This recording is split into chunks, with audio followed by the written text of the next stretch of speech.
Toute autre chose à présent, un peu de finance pour être beaucoup plus complet avec l'actualité dans ce journal. Téné, c'est le secrétaire général du ministère du Budget et des Comptes publics qui s'est rendu donc dernièrement dans les locaux de la comptabilité publique et du Trésor. Il était question d'échanger avec le personnel et recueillir toutes les préoccupations.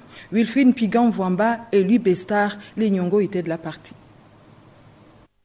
À la direction générale de la comptabilité publique du Trésor, c'est d'abord la direction des opérations monétaires et financières et ses démembrements qui ont été inspectés. Prendre connaissance des conditions de travail pour déboucher sur le dynamisme et la dextérité du personnel, partant sa productivité.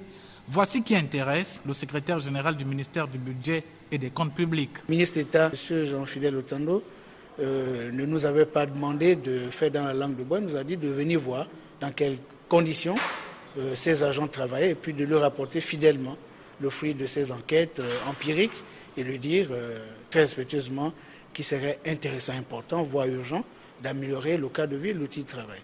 Donc oui, nous avons fait des visites. L'outil n'est pas parfait, mais il n'est pas le plus médiocre qui soit.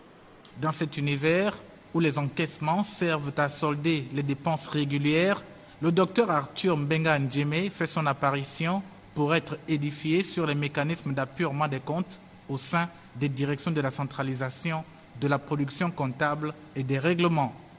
Pour garantir les grands équilibres et sécuriser les finances publiques. Comme vous le savez, c'est ici que réside une partie de la souveraineté de l'État. Et donc vous avez derrière vous des personnes qui œuvrent à cette activité, à cette tâche délicate et qui, comme vous le constatez, n'ont pas l'habitude de parler. Nous ici, nous ne parlons pas beaucoup, mais nous avons fait exception à cette règle pour donner notre part de vérité dans ce qui se dit aujourd'hui. Les mesures de sécurité engagées et le traitement du personnel, ce sont entre autres points ceux qui ont clos les échanges entre le secrétaire général et les agents de la trésorerie centrale et de la direction des recettes pétrolières.